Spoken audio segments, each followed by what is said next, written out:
تم تو جھوٹ گڑتے ہو، ایسے خواب چھاپ دیا اپنے. تو چھاپنے کا مقصد کیا تھا؟ اس سے کیا تعلیم دینا چاہتے ہیں آپ امت کو؟ صرف یہ بتانا چاہتے ہیں کہ رسول کی عظمت کچھ بھی نہیں ہمارے دل میں. اب آئیے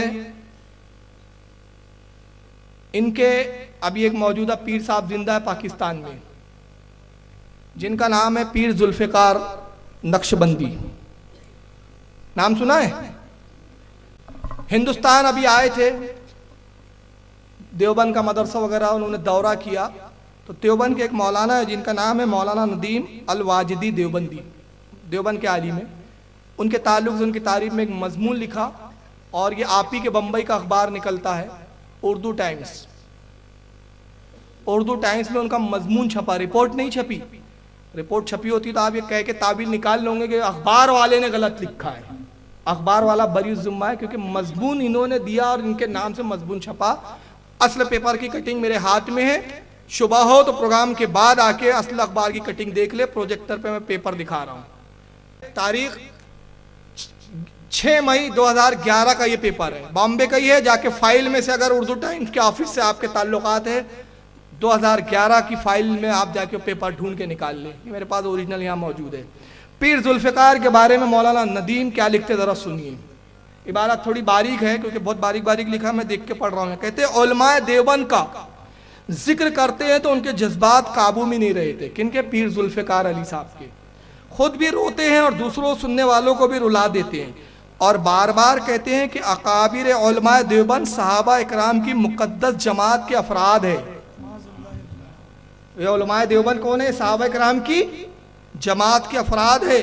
اللہ نے 1400 سال کے بعد پیدا فرمایا تاکہ لوگ دیکھ لیں کہ میرے حبیب صلی اللہ علیہ وسلم کے صحابہ ایسے ہوا کرتے ہیں.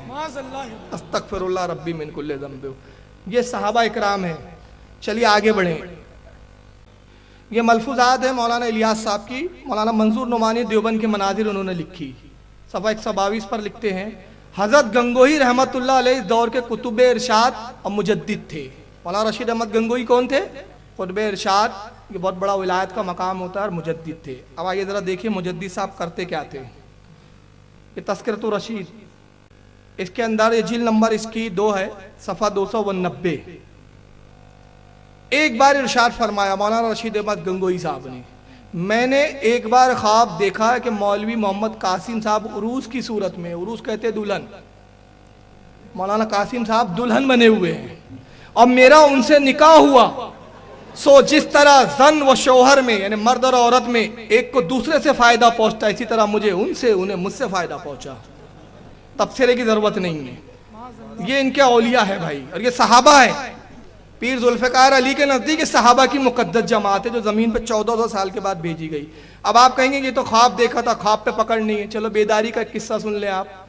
حکایات الاولیاء اشرف علی تھانوی صاحب، یہ ان کے اولیاء ہے. آپ یہ نہ سمجھے غریب نواز اور داتا گنج بخش کا ذکر ہے اس میں، یہ نہیں ہے. گنگوہی نانوتوی یہ اولیاء ان کا ذکر ہے. اشرف علی تھانوی صاحب نے لکھی، کتب خانہ نعمیہ دیوبند سے چھپی ہے. اس کتاب کا صفحہ 307، حکایت نمبر 305.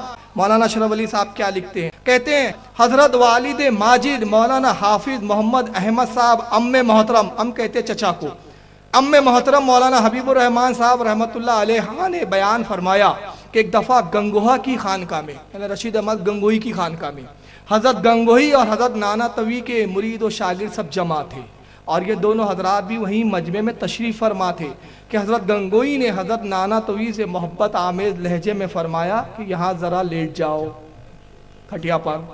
حضرت نانوتوی کچھ شرما سے گئے، مگر حضرت نے پھر فرمایا تو بہت ادب کے ساتھ چت لیٹ گئے. حضرت بھی اسی چارپائی پر لیٹ گئے اور مولانا کی طرف کو کروٹ لے کر اپنا ہاتھ ان کے سینے پر رکھ دیا، جیسے کوئی عاشق صادق اپنے قلب کو تسکین دیا کرتا ہے. مولانا ہر چند فرماتے ہیں میاں کیا کر رہے ہو، یہ لوگ کیا کہیں گے؟ حضرت نے فرمایا لوگ کہیں گے، کہنے دو. اب خواب نہیں ہے بھائی، تو اب اندازہ لگائیں آپ کہ یہ دیوبند کی گنگوہا کی خانقاہ میں کیا ہو رہا ہے. خلاصے کی ضرورت نہیں ہے، آپ لوگ خود سمجھدار ہے. کتاب کا نام کیا ہے؟ کتاب کا نام کیا ہے؟ سب لوگ خرید کے پڑھ لینا. حکایات الاولیاء. تو آپ بتائیے یہ ولی کا کردار ایسا ہوتا ہے؟ مولانا روم فرماتے ہیں کار شیطان می کند نامش ولی گر ولی ایست لعنت بر ولی. کہتے کام شیطان کے کرتا ہے اور بولتا ہے میں اللہ کا ولی ہوں. اگر یہی ولایت اور ولی ہونا ہے تو ایسے ولی ہونے پر لعنت ہے ہزاروں. چلیے آئیے اب آپ تاجیوں پڑھ جائیں گے. یہ نبوت کے بھی دعوے کر رہے ہیں ان لوگوں نے.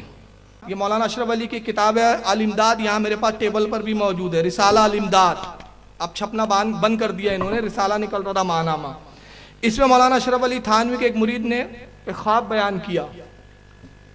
صفحہ اس کا 34-35 ہے. کہتا ہے وہ مرید ایک روز کا ذکر ہے کہ حسن العزیز دیکھ رہا تھا, یہ کتاب کا نام ہے. دوپہر کا وقت تھا کہ نیند نے غلبہ کیا اور سو جانے کا ارادہ کیا. رسالہ حسن العزیز کو ایک طرف رکھ دیا, لیکن جب بندے نے دوسری کروٹ بدلی تو دل میں خیال آیا کہ کتاب کو پشت ہو گئی, اس لیے رسالہ حسن العزیز کو اٹھا کر اپنے سر کی جانب رکھ لیا اور سو گیا. کچھ عرصے کے بعد خواب دیکھتا ہوں کہ کلمہ شریف لا الہ الا اللہ محمد رسول اللہ پڑھتا ہوں, لیکن محمد رسول اللہ کی جگہ حضور کا نام لیتا ہوں, یعنی اشرف علی تھانوی کا. اتنے میں دل کے اندر خیال پیدا ہوا کہ تجھ سے غلطی ہوئی کلمہ شریف کے پڑھنے میں, اس کو صحیح پڑھنا چاہیے. اس خیال سے دوبارہ کلمہ شریف پڑھتا ہوں. دل پر تو یہ ہے کہ صحیح پڑھا جاوے, لیکن زبان سے بے ساختہ بجائے رسول اللہ صلی اللہ علیہ وسلم کے نام کے اشرف علی نکل جاتا ہے. حالانکہ مجھ کو اس بات کا علم ہے کہ اس طرح درست نہیں, لیکن بے اختیار زبان سے یہی کلمہ نکلتا ہے. 2-3 بار جب یہی صورت ہوئی تو حضور کو اپنے سامنے دیکھتا ہوں. اور بھی چند اشخاص حضور کے پاس تھے, لیکن اتنے میں میری یہ حالت ہو گئی کہ میں کھڑا باوجہ اس کے رکت طاری ہو گئی, زمین پر گر گیا. نہایت ہی زور کے ساتھ ایک چیخ ماری اور مجھ کو معلوم ہوتا تھا کہ میرے اندر کوئی طاقت باقی نہیں رہی. اتنے میں بندہ خواب سے بیدار ہو گیا. کلمہ اس نے قائم میں پڑھا خواب میں. اب خواب سے بولتا ہے میں بیدار ہو گیا, لیکن بدن میں بدستور بے حسی تھی اور اثر نا طاقتی کا بدستور تھا, لیکن حالت خواب اور بیداری میں حضور ہی کا خیال تھا. لیکن حالت بیداری میں کلمہ شریف کی غلطی پر جب خیال آیا تو اس بات کا ارادہ ہوا کہ اس خیال کو دل سے دور کیا جاوے, اس واسطے کہ پھر کوئی ایسی غلطی نہ ہو جاوے. بئی خیال بندہ بیٹھ گیا اور پھر دوسری کروٹ لیٹ کر کلمہ شریف کی غلطی کے تدارک میں اور رسول اللہ صلی اللہ علیہ وسلم پر درود شریف پڑھتا ہوں, لیکن پھر بھی یہی کہتا ہوں اللہم صلی علی سیدنا و نبینا و مولانا اشرف علی. حالانکہ اب بیدار ہوں, خواب نہیں, لیکن بے اختیار ہوں, مجبور ہوں, زبان اپنے قابو میں نہیں. اس روز ایسا ہی کچھ خیال رہا. دوسرے روز بیداری میں رکت طاری رہی, خوب رویا, اور بھی بہت سی وجوہات ہے جو حضور کے ساتھ باعث محبت ہے, یعنی سب محبت کی وجہ سے ہے. کہاں تک عرض کروں. اشرف علی تھانوی اس کو جواب لکھتے, جواب اس واقعے میں تسلی تھی جس کی طرف تم رجوع کرتے ہو, وہ بعون ہی تعالی متبع سنت ہے. کہتے کہ اس واقعے میں گھبرانے کی ضرورت نہیں, تسلی رکھو. جو تم میرے نام کا کلمہ پڑھ رہے ہو, کلمے میں میرا نام لے رہے ہو, یہ رسول اللہ کی سنت کے مطابق ہے, یہ سنت کی پیروی میں ہے. معاذ اللہ.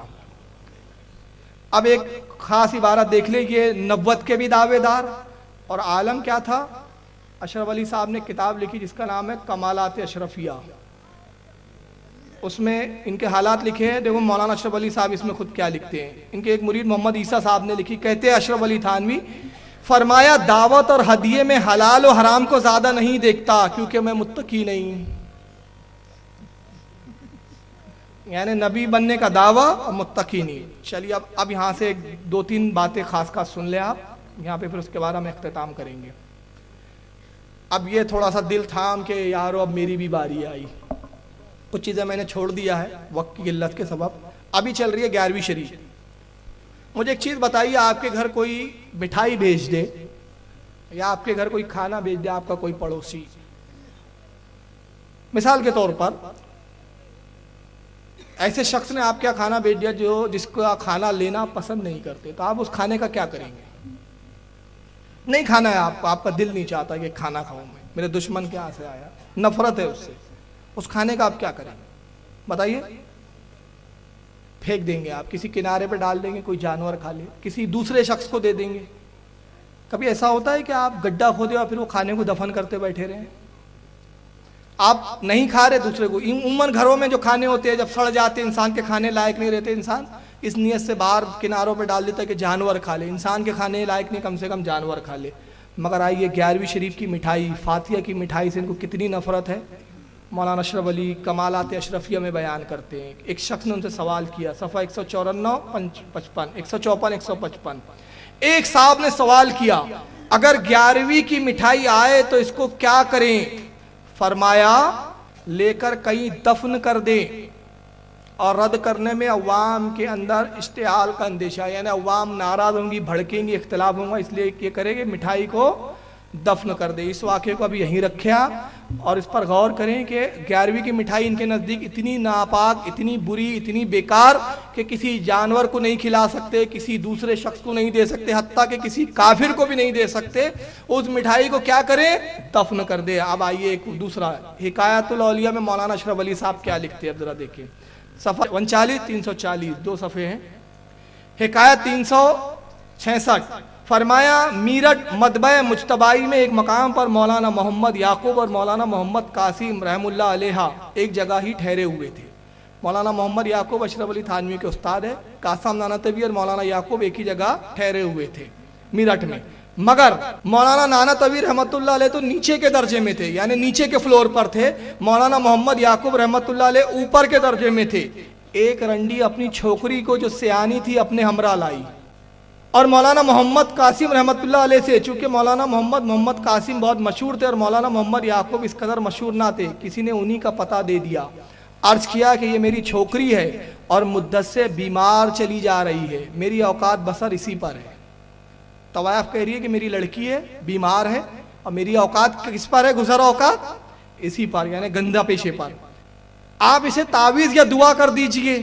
مولانا محمد قاسم رحمت اللہ علیہ نے یوں چاہا کہ نہ میری وضع میں فرق آئے نہ اس کی دل شکنی ہو، اس سے فرمایا کہ اوپر ایک بزرگ ہے، تم ان کے پاس لے جاؤ۔ یہ اوپر پہنچی، مولانا محمد یعقوب نے پوچھا، اس نے عرض کیا یہ میری لڑکی ہے، اس کو مرض ہے اور میری اسی پر کمائی ہے، آپ دعا یا تعویذ کر دیجئے۔ مولانا محمد یعقوب نے نہ معلوم دعا کی یا تعویذ دیا، اور اسے رخصت کر کے نیچے تشریف لائے اور پوچھا اسے کس نے بھیجا ہے؟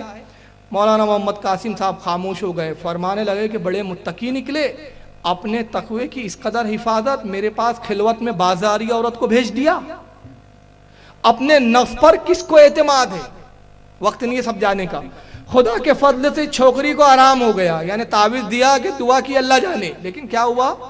بہرحال وہ گئی، اس کو آرام ہو گیا۔ تو وہ مٹھائی لائی اور سیدھی اوپر مولانا کے پاس پہنچی اور ہاتھ جوڑ کر کہا حضرت آپ کی دعا سے میری لڑکی کو صحت ہو گئی، یہ مٹھائی شکریہ میں لائی ہوں۔ مولانا نے فرمایا رکھ دو، چنانچہ وہ رکھ کر چلی گئی۔ مولانا نیچے تشریف لائے اور فرمایا کہ حرام کمائی کی ہے، اس کا کھانا حرام ہے، مساکین کا حق ہے، غریبوں کا حق ہے، اغنیا کا حق نہیں ہے، جس کا دل چاہے لے لے۔ ہمارے حضرت نے فرمایا دیکھیے شریعت و طریقت سب جمع کر دی، یعنی کہا کہ یہ امیروں کا حق نہیں ہے، مطلب امیر لوگ حرام کی نہیں کھا سکتے، غریب لوگ حرام کی کھا سکتے ہیں۔ اور اس کے بعد کہا کہ یہ مٹھائی غریبوں کا حق ہے، غریبوں کے لیے رکھ دو، جس کا دل کھانے کے لیے کہتا ہے کھا لے۔ مطلب رنڈی کی لائی ہوئی مٹھائی تو کھانے کے لائق ہے، غریبوں کے لیے ہے، مگر 11ویں کی مٹھائی اتنی ناپاک کہ معاذ اللہ ثم معاذ اللہ اس کو جانور کو بھی نہ کھلائے، کسی کو نہ کھلائے، بلکہ اس کو کیا کرے؟ دفن کر دے۔ ہاں آخری وقت۔ اب آئیے، یہ طاہر گیاوی ان کے بہت بڑے علامہ ہیں، نام سنا ہے؟ طاہر گیاوی صاحب درود شریف صلاۃ والسلام جو ہم جمعے میں اور مسجدوں میں پڑھتے اس کے بارے میں کیا تبصرہ کرتے ذرا سن لیجئے۔ اور آج مسجدوں کا حال یہی ہو رہا ہے، اب بچے ہی نہیں، بڑے بوڑھے جوان بھی وہاں شور کرتے، اور شور بھی عجیب ٹائپ کا شور ہوتا ہے، دیکھنے میں معلوم ہوتا ہے کہ بڑا اچھا کام ہو رہا ہے، لیکن وہ اندر سے انتہائی غلیظ کام ہے۔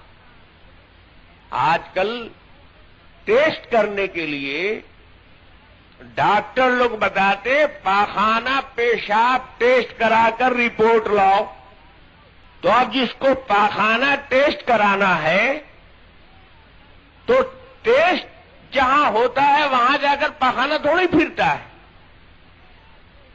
جہاں پیشاب ٹیسٹ ہوتا ہے وہاں بیٹھ کر پیشاب تھوڑی کرتا ہے، وہ تو پولیتھین میں بند کر کے لے جاتا ہے۔ اب یہ پولیتھین میں بند ہے تو بے وقوف آدمی، نادان آدمی سمجھتا ہے کہ لگتا ہے اس میں کوئی حلوہ ہوا جا رہا ہے۔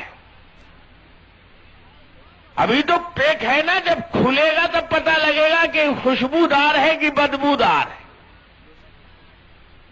اسی طریقے سے کچھ چیزیں دیکھنے میں معلوم ہوتی ہیں کہ بہت پیک ہیں اور بڑا شاندار لیبل ہے اس پر لگا ہوا،